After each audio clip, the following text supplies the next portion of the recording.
Welcome to the horrifier, हर रोज horror का डोज।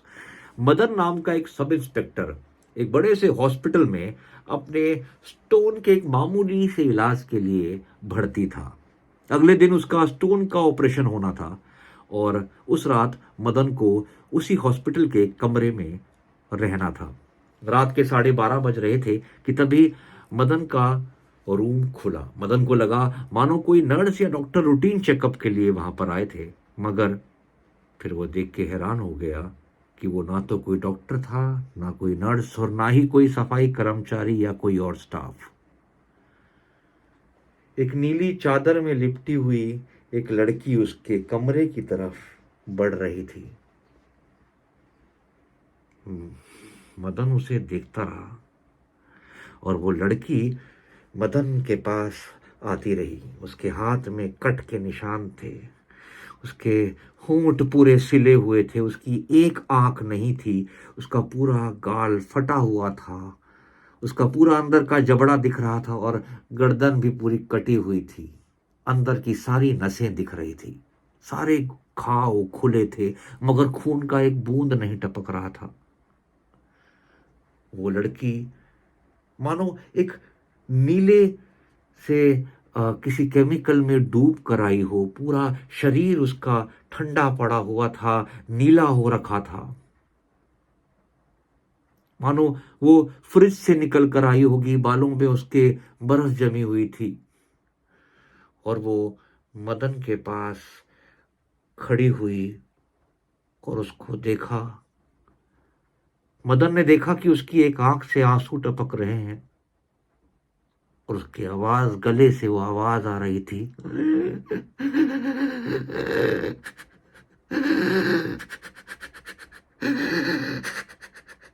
और वो लड़की फिर पीछे होकर मदन के कमरे की एक दीवार के पास जाकर बैठ गई और रोने लगी।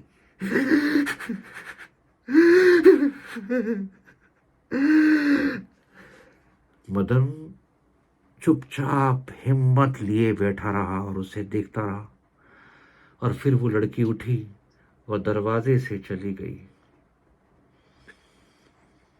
मदन जानता था ये कोई इंसान नहीं था। इतने भारी गहरे घाव लिए कोई इंसान नहीं रह सकता। क्यों उसके होठों को सिला गया था, क्यों उसकी एक आंख निकली हुई थी, क्यों उसके शरीर में से एक बूंद खून नहीं टपक रहा था, क्यों उसकी बॉडी फ्रिज में रखी हुई कोई चीज की तरह थी, क्यों उसमें बर्फ लगी हुई थी, क्यों केमिकल की उसमें से बदबू आ रही थी। अब मदन समझ गया था कि भले ही उसके कमरे में कोई लाश चलकर आई थी, मगर वो ये भी समझ गया था कि वो लाश मदन से कुछ कहना चाह रही थी। मदन ने दोबारा अपने दिमाग पर जोर दिया और फिर वही बात सोचने लगा जब वो लड़की आई थी और उसके सामने बैठी थी। और फिर मदन को याद आया कि वो जो चादर ओढ़े हुए लड़की थी नीले कलर की, उसमें एक नंबर लिखा हुआ था और वो था 326। मदन भले ही हॉस्पिटल में था, मगर एक सब इंस्पेक्टर के पद पर होने के वजह से उसने सोच लिया कि वो अपनी ड्यूटी जरूर निभाएगा। भले ही वो कोई मरा हुआ इंसान हो, मगर उसके लिए मदद जरूर करेगा जो उसके पास गुहार लगा के आया था। मदन ने उसी वक्त हाउस कीपिंग डिपार्टमेंट जाने की सोची और वो वहां पहुंचा। वहां कुछ नर्स बैठी हुई थी और उसने मदन ने कहा कि मुझे पता करना है कि 326 वाला जो चादर थी वो कहां पर है। वो लड़कियों को कुछ समझ नहीं आया कि ये आदमी 326 वाली चादर क्यों मांग रहा है और क्या बोल रहा है, पर वो इससे पहले वो उसे मना करते या कुछ करते, मदन ने अपना कार्ड दिखाया और बोला कि मुझे इन्वेस्टिगेशन करनी है।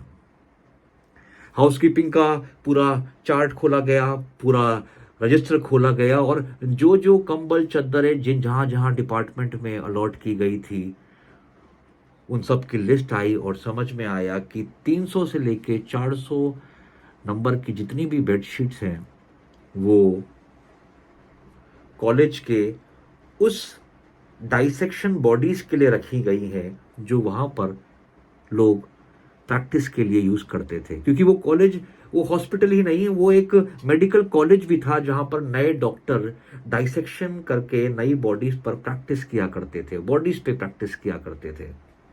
और ये बॉडी खासकर उन लोगों की होती थी जो अपने खुद के मन से अपने किसी परिजन की बॉडी ऐसे हॉस्पिटल में दान करते थे जहां पर डाइसेक्शन करके बच्चे मेडिकल कॉलेज वाले अपनी स्टडीज पूरी करें और सीखें। मगर वो लड़की की आंखों से साफ पता चल रहा था कि उसे किसी ने अपने मन मर्जी से नहीं दिया था वहां पर। बस कुछ ही देर में मदन ने फोन किया और कुछ कांस्टेबल उस हॉस्पिटल में आ गए और वो सबको लेकर उस मॉर्ग गया जहां पर बड़े बड़े रेफ्रिजरेटर में कुछ बॉडीज थी। और फिर हल्के हल्के करके एक के बाद एक मॉर्ग को खोला गया। उस रेफ्रिजरेटर में बड़ी बड़ी जो अलमीराज थी उनको खोली गई और एक अलमीरा खोलकर उसमें से वही लड़की निकली जिसकी आंख नहीं थी, गले में कट थे और होंठ सिले गए थे। ये वही लड़की है जो मदन के कमरे में आई थी रोते हुए।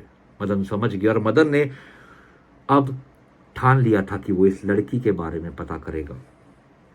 अगले दिन से बस मदन की सारी टीम इस चक्कर में लगी रही कि वो पता लगाएं कि वो लड़की कौन थी। और बहुत जल्दी ये समझ में आ गया कि वो लड़की कोई और नहीं, गरिमा नाम की एक 23 साल की लड़की थी जो कहीं गायब हो गई थी।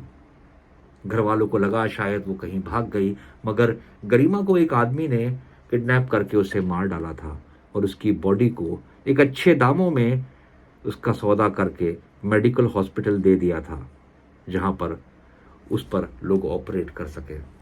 गरिमा उस रात मदन के पास ये बताने आई थी कि वो घर से भागी नहीं थी, उसे पकड़कर मार दिया गया था। सारा नेक्सस, सारे लोगों का वो गैंग पकड़ा गया और ऐसी कई और लाशों के बारे में पता चला जिनको उन डाइसेक्शन बॉडीज की तरह यूज किया गया, जिसको वो कॉलेज ने अच्छे दामों में खरीदा था ताकि मेडिकल स्टूडेंट्स उन पर ऑपरेट करके अपनी पढ़ाई करें। स्वाति को सारी परंपराओं और रीति रिवाज के साथ उसका क्रियाक्रम किया गया और उसके साथ उन बाकी बॉडीज का भी क्रियाक्रम किया गया जिनको उन ग्रुप के लोगों ने किडनैप करके मार के बेच डाला था। ये सब होने के बाद मदन का नाम सुर्खियों में आ गया कि उसने इतना बड़ा नेक्सस को पकड़ लिया और इतना बड़ा जाल उनके शहर में चल रहा था। मगर मदन को खुशी बस इस बात की थी कि उसने उस लड़की स्वाति को सही तरीके से उसके परिवार के सामने पेश करके ये बता दिया था कि उनकी बेटी की मौत हुई थी, किडनैप हुआ था, वो उनके छोड़ के उनको भागी नहीं थी। अगर आपको ये कहानी जरा भी पसंद आई हो तो प्लीज लाइक, सब्सक्राइब और कमेंट जरूर कीजिएगा, इससे हौसला बढ़ता है। Thank you.